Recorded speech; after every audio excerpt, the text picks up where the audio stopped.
Assalamualaikum warahmatullahi wabarakatuh.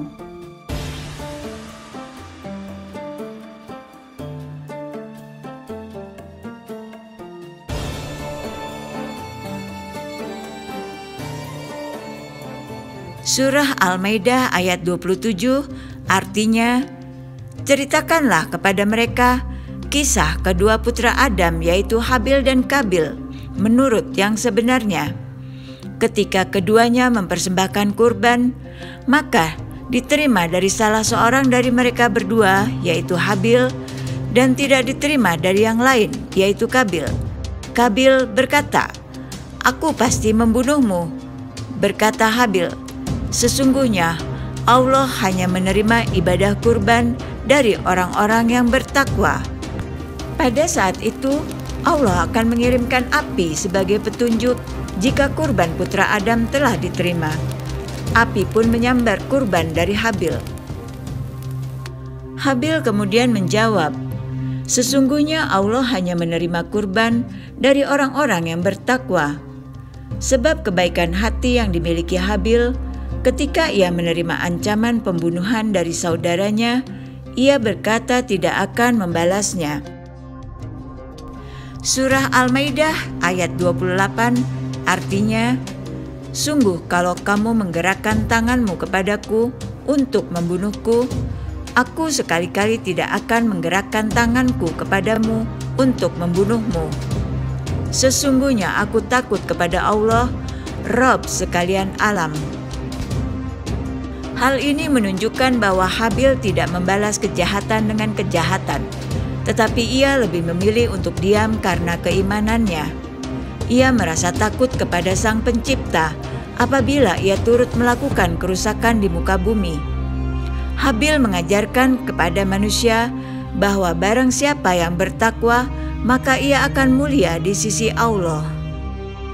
Setelah lama menunggu kesempatan dan memendam niatnya, akhirnya Qabil berhasil membunuh Habil, saudaranya sendiri. Kerugian yang bertumpuk-tumpuk karena Qabil telah termakan bujuk rayu setan.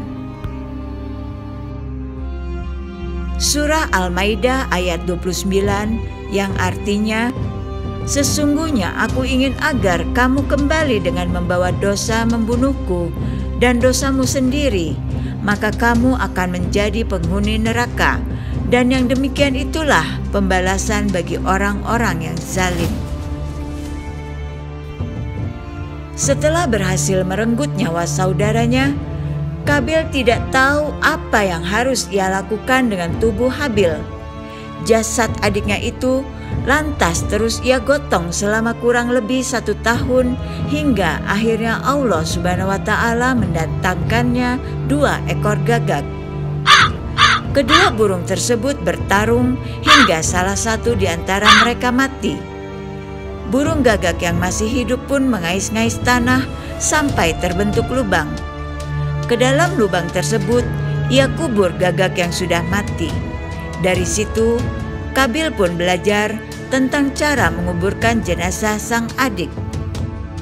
Surah Al-Maidah ayat 31 yang artinya, "Kemudian Allah menyuruh seekor burung gagak menggali-gali di bumi untuk memperlihatkan kepadanya yaitu Qabil bagaimana seharusnya menguburkan mayat saudaranya."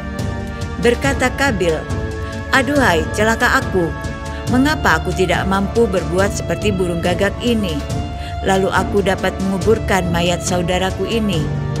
Karena itu, jadilah dia seorang di antara orang-orang yang menyesal." Karena peristiwa pembunuhan pertama di muka bumi tersebut, maka Allah pun menurunkan firman tentang larangan saling membunuh.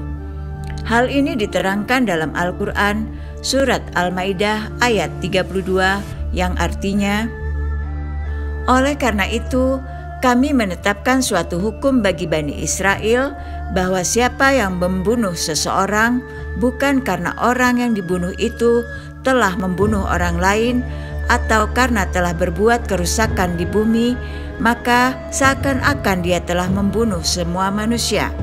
Sebaliknya, siapa yang memelihara kehidupan seorang manusia, dia seakan-akan telah memelihara kehidupan semua manusia.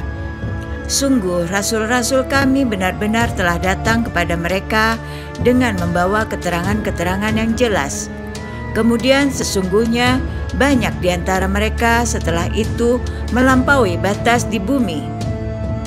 Dari peristiwa perselisihan Kabil dan Habil ini, maka umat muslim dapat mengambil hikmah bahwa sifat dengki dan rasa iri hati atau hasad dapat membuat hati manusia keruh. Kabil yang menuruti bisikan iblis untuk membunuh saudara kandungnya sendiri hanya karena kurban Habil diterima oleh Allah dan Habil mendapatkan Iklimah sebagai istrinya.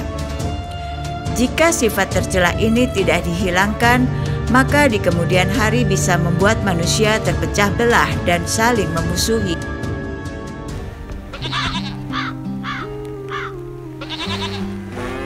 Assalamualaikum warahmatullahi wabarakatuh. Qabil dan Habil terlahir dari Siti Hawa, keturunan Nabi Adam alaihissalam. Walaupun mereka bersaudara, mereka memiliki sifat yang berbeda. Pisang satu tandan, ada yang masak, ada yang belum masak. Allah Subhanahu wa Ta'ala memberikan kita akal pikiran untuk belajar dari alam sekitarnya. Bagaimana Allah mencontohkan kepada 2 ekor burung gagak yang salah satunya mati dan burung gagak itu menguburkannya. Sebagai contoh untuk Kabil, bagaimana cara menguburkan Habil saudaranya sendiri. Sungguh, Allah Maha Sempurna.